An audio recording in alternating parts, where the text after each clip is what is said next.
Nous avons le plaisir d'accueillir ce soir Rav Binyamin Ben-Amou, fondateur de Torah Box, qui est une association dédiée à la diffusion du judaïsme auprès des francophones à travers le monde.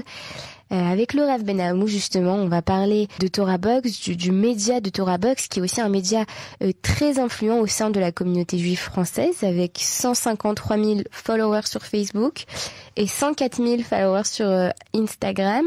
Torah Box, je le rappelle, a aussi participé de façon importante à l'effort de guerre. Et c'est ce qu'on va voir tout de suite avec le Rav Ben-Amou. Rav, bonsoir. Bonsoir. Merci infiniment d'être avec nous ce soir. Alors, premièrement, pouvez-vous nous parler de Torah Box, de son but, de ses objectifs, de la raison de la création de Torah Box? Alors, Torah Box a été créé il y a quand même déjà 20 ans.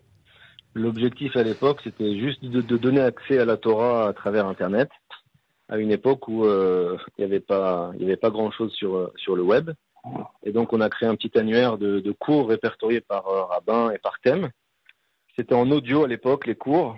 Et doucement, c'est devenu une grande plateforme digitale, mais c'est aussi devenu des activités de chesed, de charité, de kolélim, des centres d'études à Jérusalem et toutes sortes de choses en fait autour. Aujourd'hui, c'est 60 employés, c'est 200 bénévoles. Et une grande visibilité en fait sur Internet. On a un magazine aussi en France, en Israël. Enfin, on a beaucoup de choses. L'objectif, c'est de donner accès à la Torah, donc de l'enseigner, mais également de la faire pratiquer. De faciliter l'accès à l'étude et à la pratique de la Torah. Il y a peut-être plus de 20 000 vidéos qui ont été créées, que ce soit des cours de Torah en ligne. Ou des courts-métrages. Oui, Ça peut être humoristique, ça peut être... mais l'objectif, c'est toujours la diffusion. De renforcer la foi juive et la foi en la Torah. Alors Torah Box est un média qui a aussi beaucoup participé à l'effort de guerre, comme je l'ai dit un peu plus tôt, cette guerre qui a commencé le 7 octobre 2023.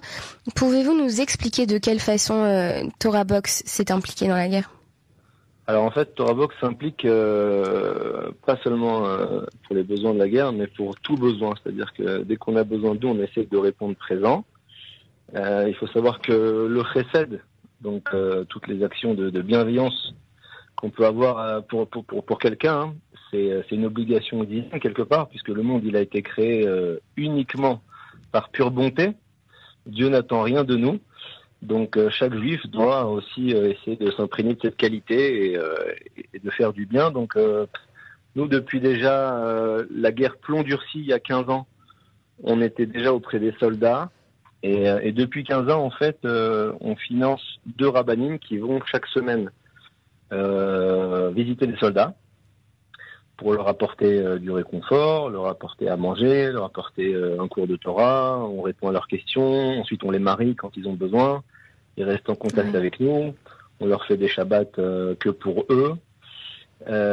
Et depuis le 7 octobre, on a organisé, si je me trompe pas, déjà 132 grands repas dans des bases militaires.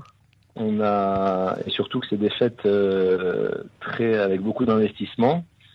On y va avec un car blindé, avec à chaque fois une vingtaine de personnes.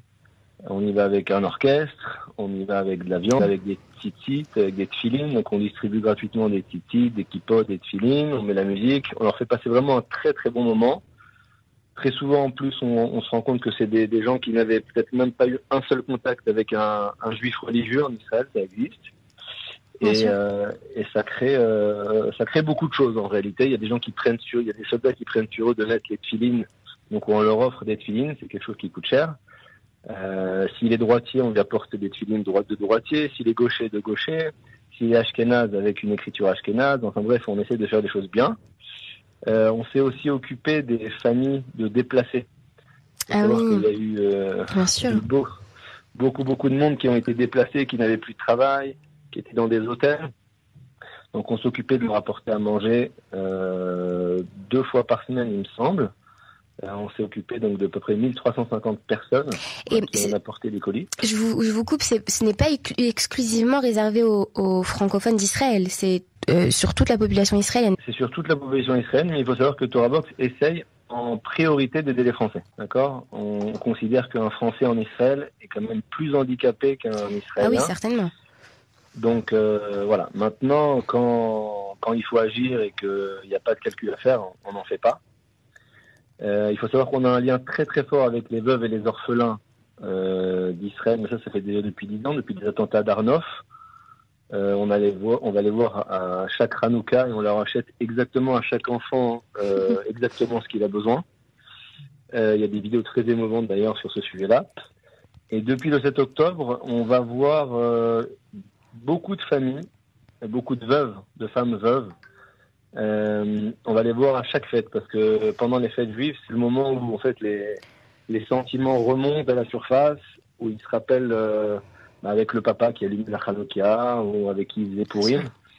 Et c'est très difficile pour eux. On leur apporte des cadeaux qui sont très souvent chers, qui sont avec beaucoup d'investissements, qui leur font remonter des émotions. On essaye de leur apporter, par exemple, je vais vous donner une anecdote. Allez-y, avec plaisir. Très souvent, dans le sud d'Israël, ceux qui ont été touchés, c'est des personnes qui sont pas très pratiquantes. Mais on s'est rendu compte qu'ils aimaient les mitzvot, mais ils les pratiquaient pas. Par exemple, on est arrivé une fois et il y avait un sapin de Noël dans la maison. On leur a demandé s'ils avaient une Hanouka. Ils nous ont dit oui, je crois qu'elle est dans un placard. Finalement, il n'y en avait même pas. C'est incroyable. Ouais, c'est assez incroyable. Et on a senti quand même qu'ils avaient un attrait aux mitzvot et on voulait leur mettre une mezouza. Et on s'est dit comment est-ce qu'on va leur dire de mettre une mezouza alors qu'ils sont dans l'épreuve et qu'ils sont peut-être un petit peu petit peu faibles comme ça, etc., un peu tristes. On doit surtout pas leur donner un sentiment de remontrance, surtout qu'une veuve c'est quelque chose de très précieux, de très faible. Et en fait, on a eu l'idée de mettre la photo de leur mari sur la mezouza, gravée. Donc, on a demandé à un rav si c'était possible. Et donc, c'est ce qu'on a fait. En fait, par ces moyens-là, on a même gravé les photos de leur mari sur des kélis de Netilat Yadayim. C'est une merveilleuse idée. Et en fait, voilà, maintenant, ils disposent un petit peu de tous les objets rituels juifs. Et on a un très bon contact avec eux. Et là, on vient de terminer un séjour où on les a tous, avec leurs enfants, invités au Ramadan à Jérusalem, à l'hôtel. Et on leur a organisé un Hanouka phénoménal, avec les femmes, on s'occupait d'elles, manucure et toutes sortes de... C'est c'est un chesed qui est tellement important et qui a tellement de sens. Vous avez commencé à dire que vous faites ça surtout dans une démarche de chesed. Est-ce qu'il y a d'autres raisons pour vous en tant que média ultra-orthodoxe, qui est aussi un point important à noter, surtout dans le contexte actuel? Pourquoi était-ce aussi important pour vous de déployer tant d'efforts pour aider l'armée, les soldats, le pays? Ça a aussi une certaine connotation peut-être politique. En tant que Français, on est 100% apolitique. On n'est lié à aucun parti. La seule raison, c'est d'aider un frère juif. Ça a toujours été le leitmotiv. Voilà, il n'y a rien d'autre derrière. Et en fait, on fait ça depuis 15 ans. Donc en fait, il n'y a même pas lieu de contexte. Il n'y a même pas de question de contexte. C'est tout. C'est une réponse totalement acceptable. Alors, Torah Box est avant tout aussi un média, comme vous l'avez dit, de diffusion du judaïsme. La guerre a aussi été traitée sous l'angle spirituel par Torah Box, l'angle religieux. Quelle est l'importance d'une telle démarche à vos yeux? Il y a eu beaucoup de cours sur la guerre, beaucoup de renforcement aussi. C'était quoi l'idée derrière cette démarche? Écoutez, quand il y a un moment de guerre, c'est le moment où les gens y réfléchissent sur leur vie, au sens de la vie, et ils se retournent et ils lèvent les yeux au ciel quand ils se voient un petit peu enfermés de tous les côtés. Donc effectivement, ils se tournent vers des autorités religieuses, spirituelles, naturellement. Donc automatiquement, on est obligé de leur donner des réponses. On est obligé de parler des mounas. On est obligé de parler de ce coaching sérénité de luxe, oui, qui est en fait la foi en Dieu. Et donc effectivement, comme ils se tournent vers nous, on se rend compte nous-mêmes que c'est un moment de questionnement, de potentiel chizouk, de renforcement en la Torah. Donc effectivement, il y a beaucoup de cours de Torah pendant ces périodes-là. Oui. Est-ce que vous avez... il y a beaucoup plus de monde dans les cours. C'est ça, j'allais vous poser comme question.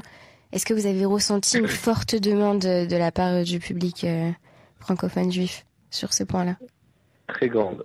Francophone juif, en général, c'est vrai qu'en France, peut-être encore plus qu'en Israël, puisque les Français se sentent un petit peu déconnectés. Et ils ont envie quelque part de se connecter d'une façon ou d'une autre. Donc très souvent, il faut savoir que les sites de Torah reçoivent beaucoup de visites dans les périodes qui sont un petit peu délicates. Et quels sont les retours en règle générale? C'est-à-dire? Est-ce que vous sentez vraiment que il y a un impact fort? Est-ce que les gens vous le disent, vous l'expriment? Les gens se rapprochent. Les gens se rapprochent de la Torah. Les gens vont acheter des livres. Les gens vont commencer à pratiquer les mitzvot. C'est-à-dire qu'on fait des campagnes de prise sur soi de mitzvot pendant les périodes de guerre. Et effectivement, c'est les périodes où les gens avancent le plus. Bien sûr. On sait que le Hadmour de Hongvar, c'est un des grands rabbanim de Torah Box. Il visite le monde entier et il rencontre des personnes en one-to-one. Et chacun prend sur soi une mitzvah sur elle, d'accord. Mais depuis la guerre, ça a été multiplié par 10, quoi. Ça reste quand même incroyable que les gens ressentent ce besoin de se rapprocher de Dieu, de la Torah dans des moments aussi critiques.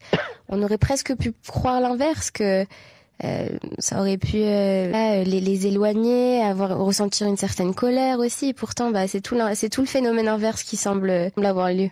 C'est vrai, mais quand on voit les miracles, quand il y a 300 missiles qui tombent sur Israël et qu'on n'est pas touché, qu'il n'y ait pas une personne touchée, c'est quand même phénoménal. Oui. Donc les médias comme Torah Box qui essayent de regarder les événements avec des lunettes juives, automatiquement ça fait réfléchir nos co-religionnaires. Tout à fait. Il me semble. Rav Binyamin Benamou, merci beaucoup pour cet entretien. Merci pour tous les efforts que Torah Box déploie, que ce soit pour la guerre ou autre. C'est tout simplement merveilleux. Et voilà, je vous souhaite que des bonnes choses et beaucoup d'atzlacha dans toutes vos entreprises. Merci beaucoup à vous aussi. Bonne soirée. Au revoir.